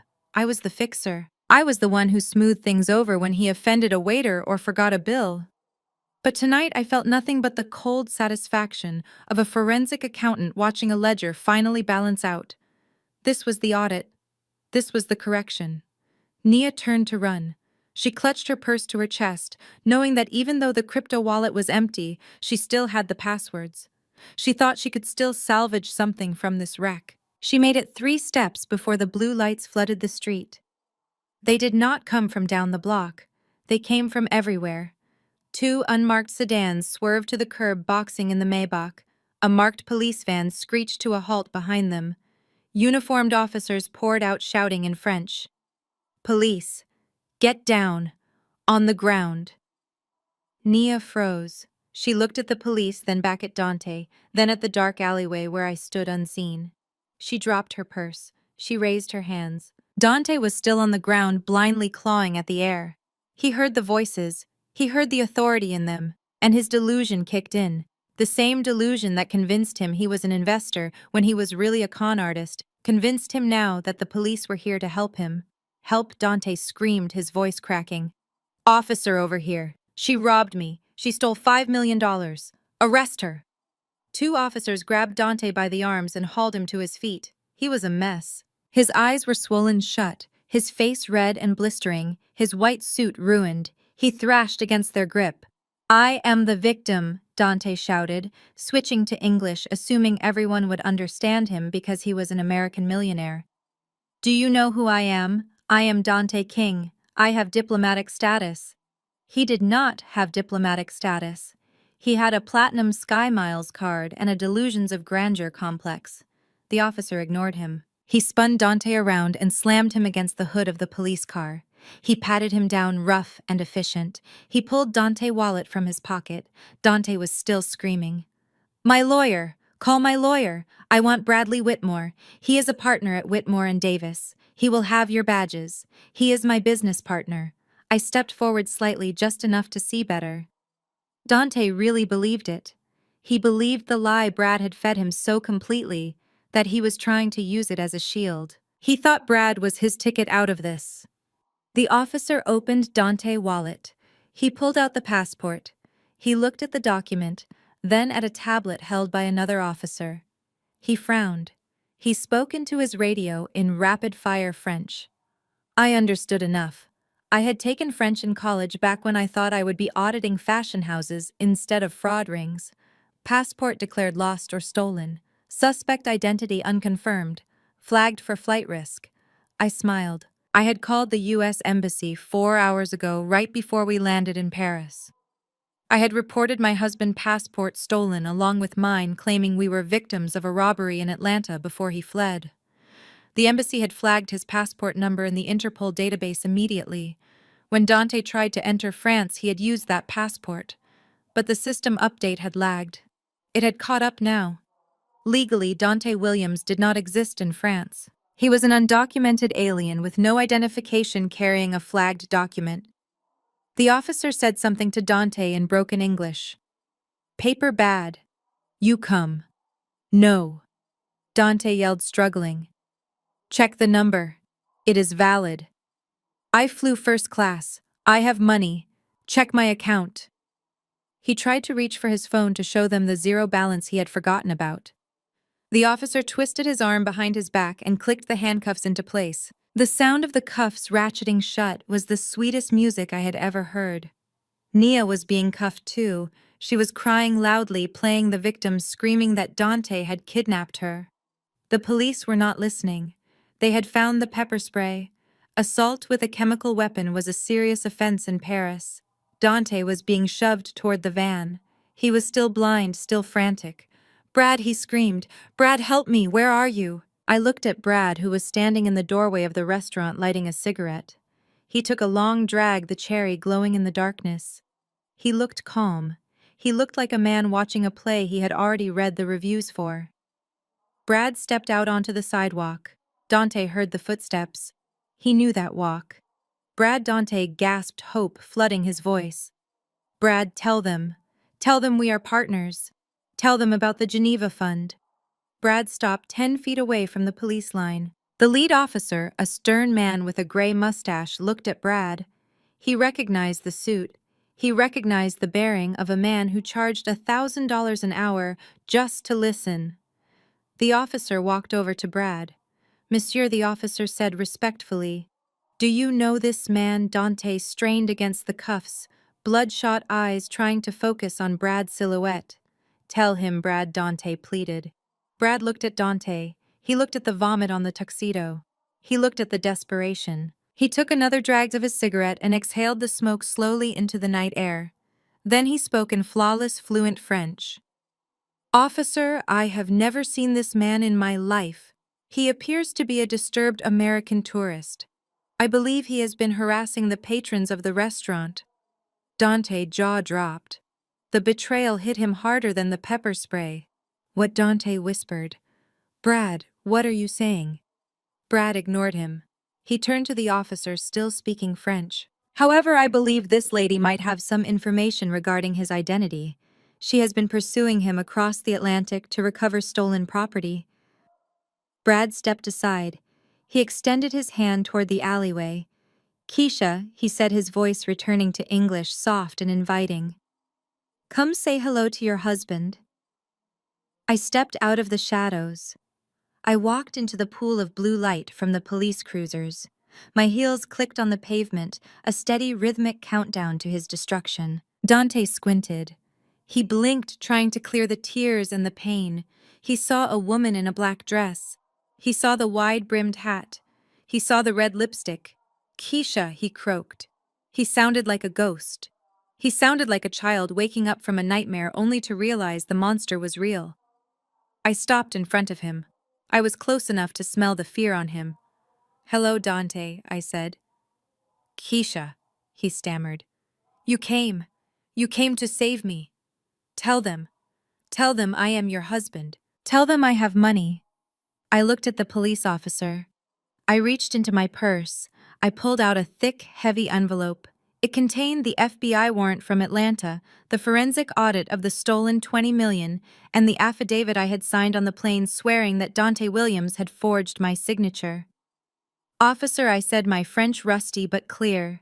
This man is wanted by the Federal Bureau of Investigation in the United States for wire fraud, securities fraud, and identity theft. This woman is his accomplice. I handed the envelope to the officer. He opened it. He saw the FBI seal. He saw the extradition request Brad had drafted and faxed to the embassy an hour ago. Dante's face crumbled. He realized then that I was not there to save him. I was the executioner. Keisha, please, he begged, dropping to his knees again, dragging the officer with him. I can explain. The money, it was an investment. I was doing it for us. I was going to surprise you. You surprised me, all right, I said. You surprised me with how easy you were to catch. I looked at Nia. She was watching me with wide, terrified eyes. She knew what was coming. You, I said, pointing at her. Nia flinched. Keisha, I am sorry. He made me do it. Shut up, I said. I walked over to her. The officer holding her stepped back, sensing the authority in my voice. You are wearing my grandmother necklace, I said. Nia nodded frantically. Take it, please. I did not want it. He made me wear it. I reached out. I unclasped the diamonds from her neck. The metal was warm from her skin. I felt a wave of revulsion. I wiped the necklace on her dress before putting it in my pocket. You are going to jail, Nia, I said. You are going to a French jail, and then you are going to an American jail. And when you get out, you will have nothing. No degree, no career, no future. You traded it all for a first-class ticket to nowhere. Nia began to sob, loud, ugly sounds that echoed off the stone buildings. The officer barked an order. They hauled Dante and Nia toward the van. Dante fought them. He twisted around, screaming at me. The money, Keisha. The $5 million. Where is it? Brad said he put it in the fund. Where is my money? I stepped closer to him one last time. I wanted him to hear this. I wanted this to be the sound that played in his head for the next 20 years in a cell. There is no fund, Dante, I whispered. There is no Switzerland. There is no Brad the investor. There is just me. I tapped my temple. I took it back, I said. Every cent. I shorted your crypto. I redirected your wire. I liquidated your assets while you were eating breadsticks. You are broke, Dante. You are not a millionaire. You are a zero. Dante's eyes went wide. The realization hit him with the force of a physical blow. He stopped fighting. He went limp. You robbed me, he whispered. No, I said. I audited you. The officer shoved him into the van. The door slammed shut. I saw his face pressed against the wire mesh window watching me. He looked small. He looked like the man I should have seen 6 years ago. Brad walked up beside me. He put a hand on my shoulder. It is done, he said. I watched the van drive away. Sirens wailing, fading into the Parisian night. I touched the necklace in my pocket. It was safe. My parents' house was safe. My dignity was safe. Is it done? I asked. Brad checked his phone. The money just cleared the escrow account. Your parents' mortgage is paid off. The rest is in your trust. We made a 20% profit on the crypto short. I let out a breath I felt like I had been holding since Atlanta. Then it is done, I said. I looked at Brad. He looked tired but triumphant. I am hungry, I said. Brad laughed. We just left a 3-star Michelin restaurant. I did not eat, I said. I was too busy robbing my husband. Brad smiled. I know a place. Best crepes in the city. Open all night. Lead the way, I said. We walked down the street, leaving the Eiffel Tower behind us. It sparkled in the distance, a monument to dreams and romance. But I did not need romance. I had revenge, and it tasted sweeter than any champagne Dante had ever ordered. I took out my phone. I had one more text to send. To Jasmine, package secured. The trash has been taken out. See you at home. I hit send. My life as Mrs. Dante Williams was over. My life as Keisha, the woman who took down a $20 million fraud ring in 12 hours, was just beginning. And I had a feeling I was going to like her a lot better. The blue strobe lights of the police vans swept across the cobblestones of Avenue Montaigne, illuminating the scene like a strobe light in a nightmare nightclub.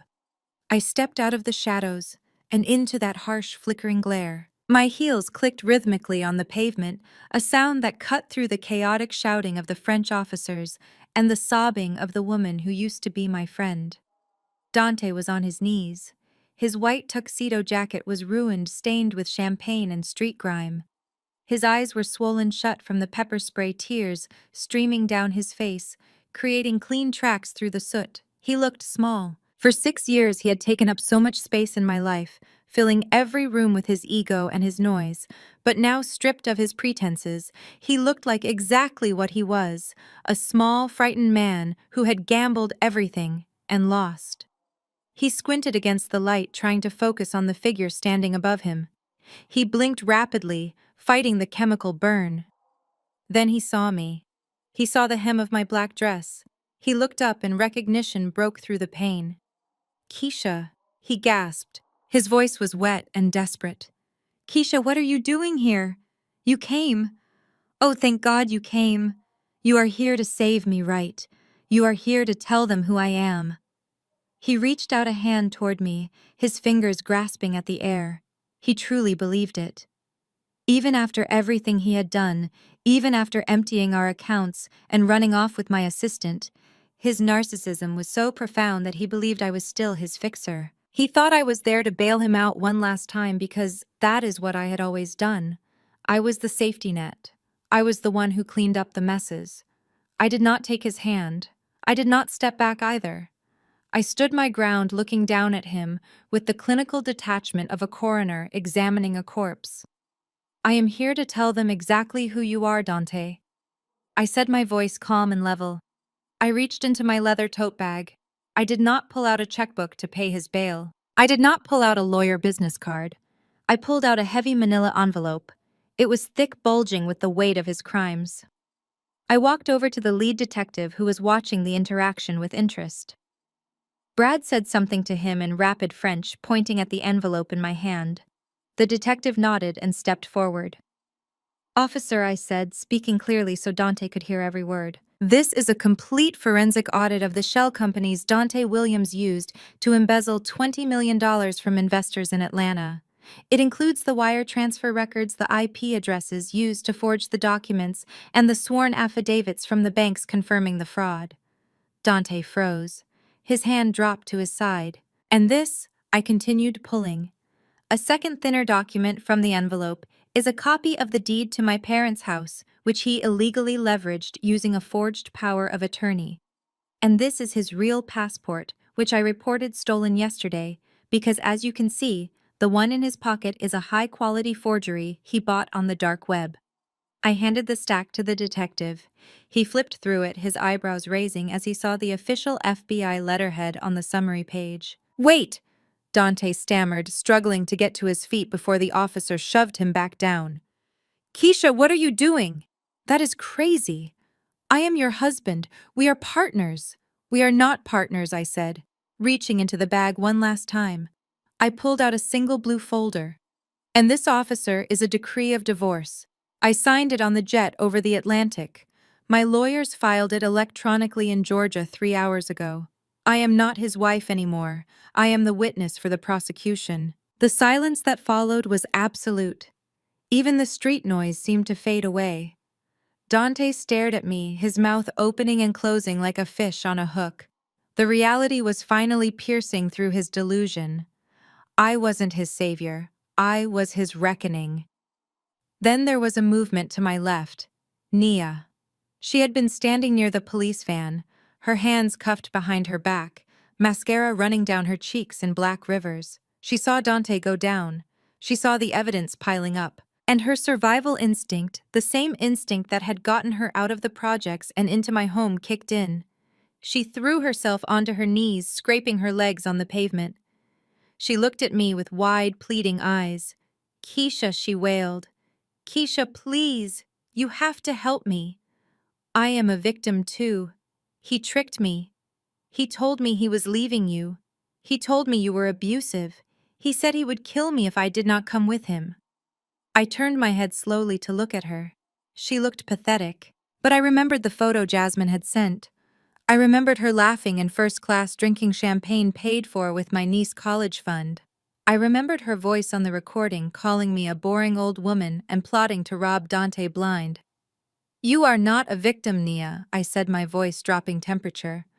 "You are an accomplice, and you are a thief." "No, no, please," she sobbed, inching toward me on her knees. "I am like a little sister to you. You said we were family." I was scared. I did not know what to do. I took a step toward her.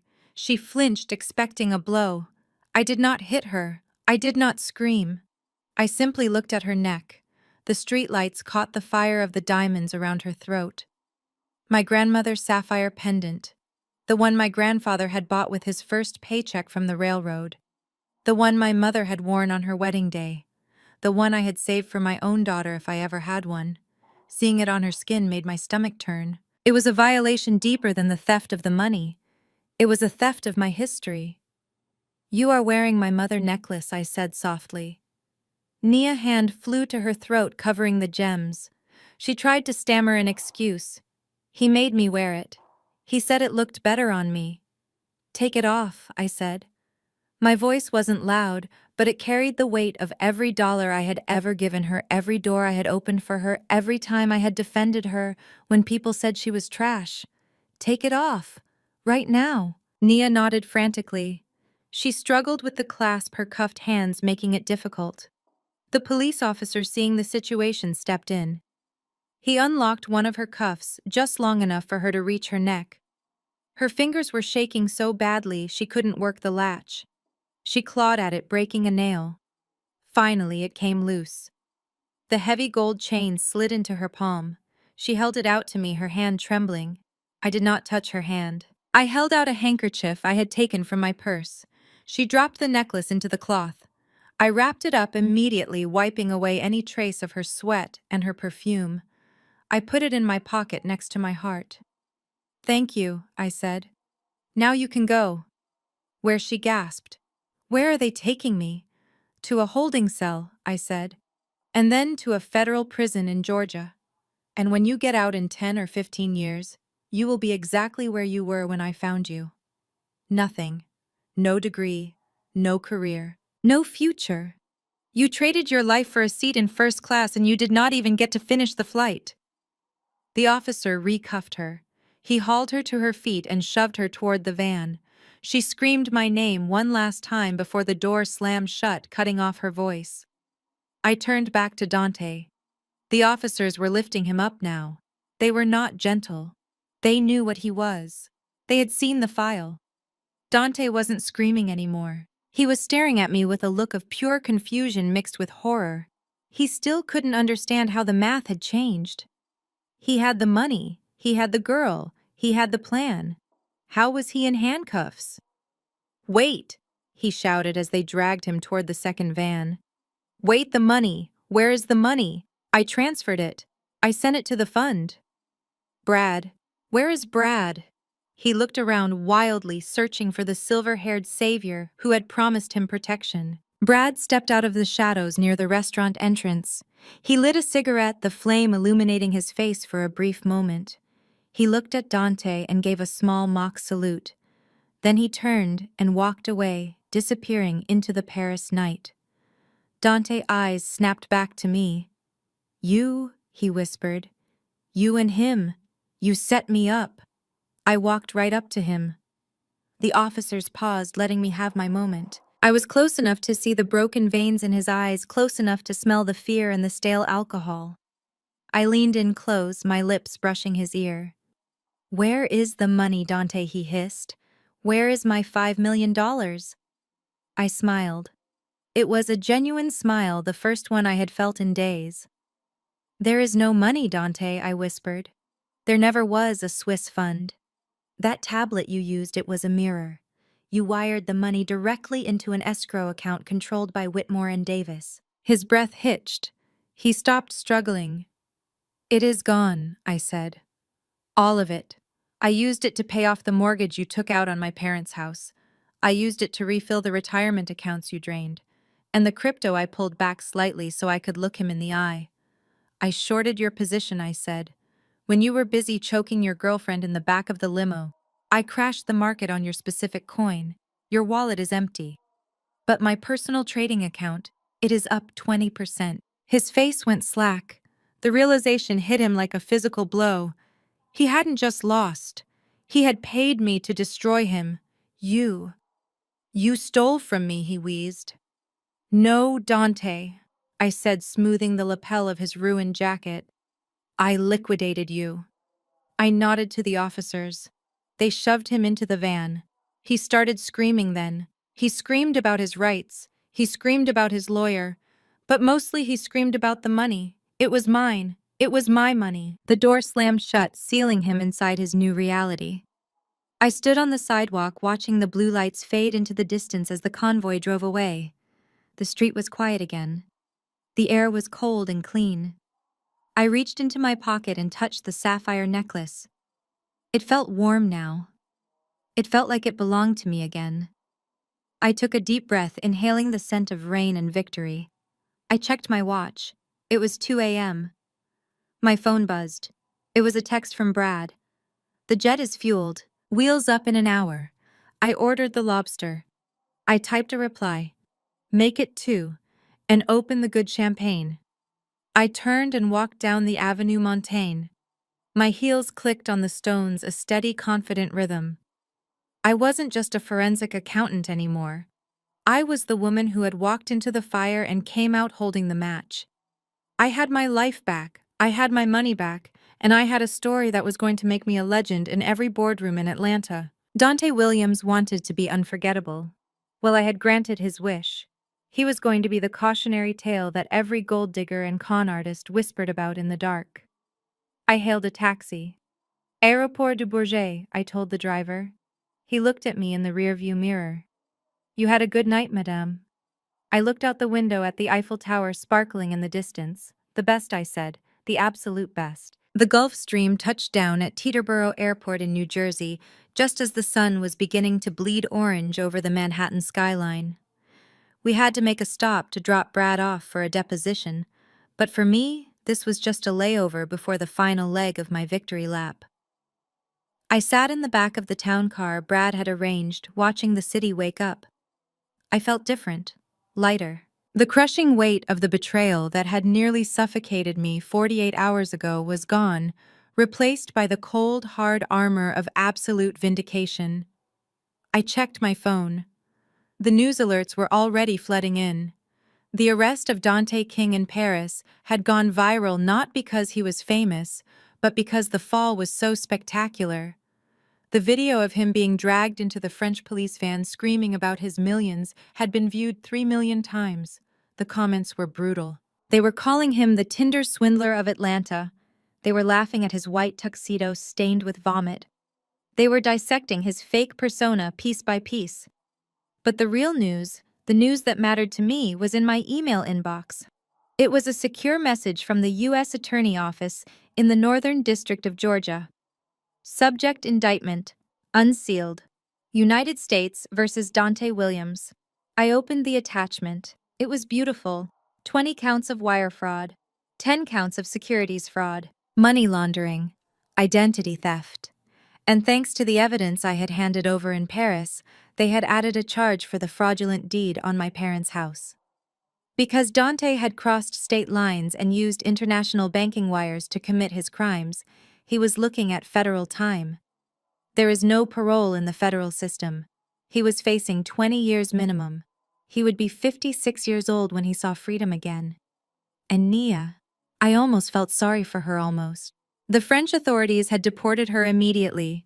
She was currently on a plane back to Atlanta, escorted by U.S. Marshals. She was not coming back to a penthouse. She was coming back to an indictment for conspiracy and aiding and abetting. She would likely cut a deal testify against Dante to reduce her sentence, but her life as she imagined it was over. She would never work in a corporate office again. She would never be trusted with a credit card again. She was returning to the exact poverty she had tried to cheat her way out of, but this time, she would have a felony record to keep her there. I closed the phone. The audit was complete. The ledger was balanced. I said goodbye to Brad on the tarmac. He hugged me tight, the smell of expensive tobacco and victory clinging to his coat. "You are terrifying, Keisha," he said with a grin. "Remind me never to make you angry." I smiled. "You are family, Brad. You are safe." I boarded a commercial flight back to Atlanta. But it was not just any flight. It was Flight 492 on the airline my sister flew for. And the pilot in command was Captain Jasmine Henderson. I walked down the jet bridge, my head held high. I was wearing the same black dress I had worn to destroy Dante, but I had added an accessory. Around my neck, glittering in the cabin lights, was my grandmother's sapphire pendant. It felt heavy and cool against my skin, a constant reminder of what I had almost lost and what I had fought to reclaim. The flight attendant at the door checked my boarding pass. Seat 1A. First class. The same seat Dante had sat in when he thought he was a king. But I did not pay for this seat with stolen money. I paid for it with the profits of my intelligence.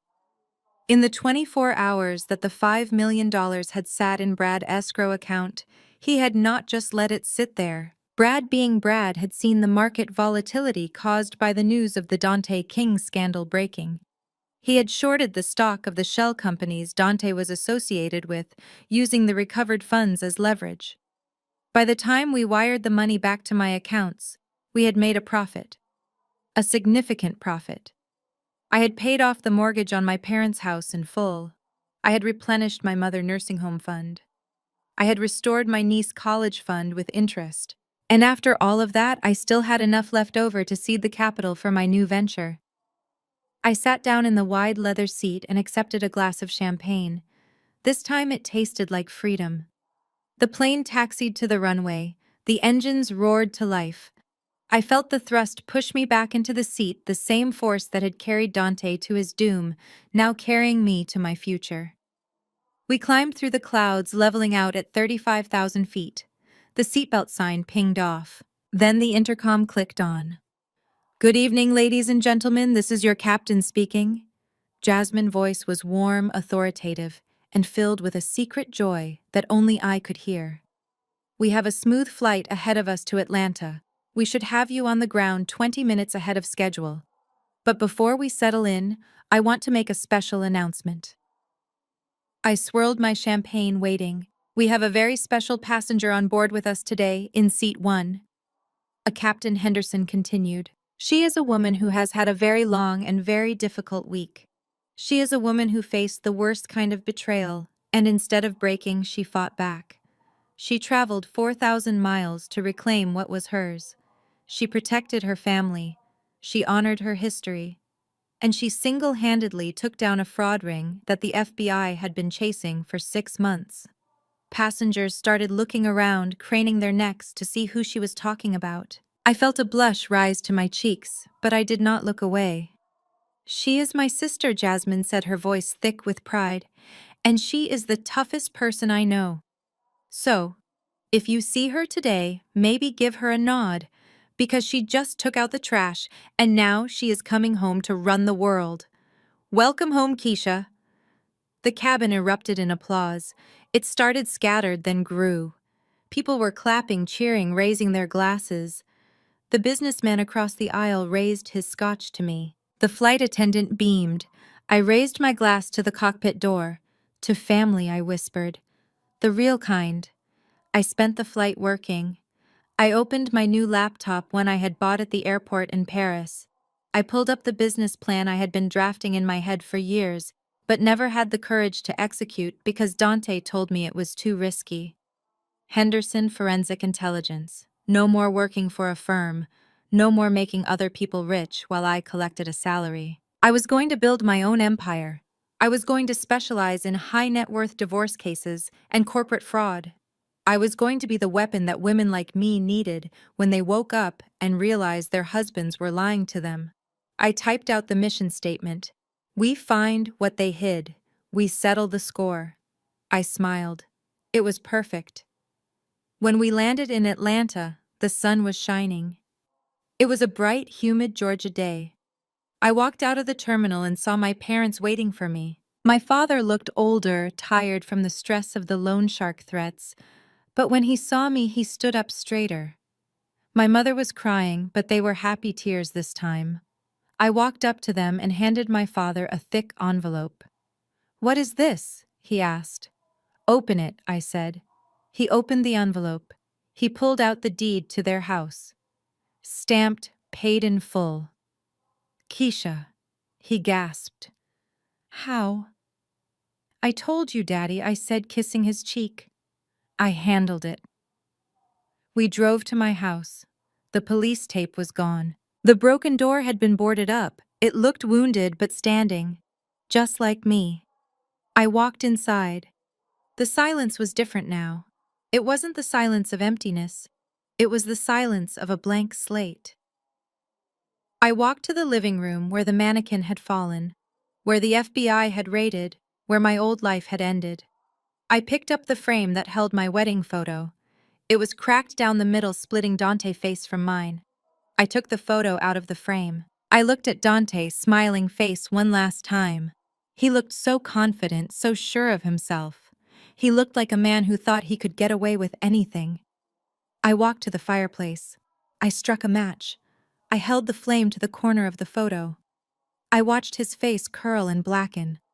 I watched the smile turn to ash. I dropped the burning photo into the grate and watched it turn to dust. I was not Keisha the wife anymore. I was not Keisha the victim. I was Keisha the CEO. Keisha the survivor. Keisha, the woman who went to Paris and came back with the crown. My phone buzzed. It was a text from Brad. "Just got word from the DA. Dante is trying to cut a deal. He says he can give them names if they reduce his sentence." I typed back, "Let him talk. It does not matter. I already have his assets. And Brad, tell the DA to check the offshore accounts in the Caymans. I think Dante forgot to mention the ones he opened in his mother name." I hit send. I had found those accounts on the flight back. I hadn't touched them yet. I was saving them for a rainy day. Or maybe I would just hand them over to the feds as a little postscript to my statement. I poured myself a glass of wine. I walked out onto the patio. The sun was setting, painting the sky in shades of purple and gold, just like the painting Dante had bought me the night we met. I still loved that painting. I wasn't going to burn it. I was going to hang it in my new office, a reminder that even beautiful things can be bought with lies. But the truth is priceless. I took a sip of wine. The air tasted sweet. Dante was in a cell. Nia was in handcuffs. And I was home. The game was over. And I had won. Keisha's story serves as a powerful reminder that underestimating a quiet, capable woman is a fatal mistake. Dante mistook her stability for weakness and her silence for submission, never realizing that the very skills he mocked, her meticulous attention to detail and financial expertise, would be the weapons of his destruction. This narrative teaches us that true security lies in self-reliance and the courage to set boundaries. Betrayal may wound us, but it also reveals our hidden strength. Ultimately, the best revenge isn't just surviving the fire, but using it to forge a stronger, unbreakable version of ourselves. If you believe in the power of karma and standing up for yourself, hit that like button and subscribe for more stories of ultimate justice,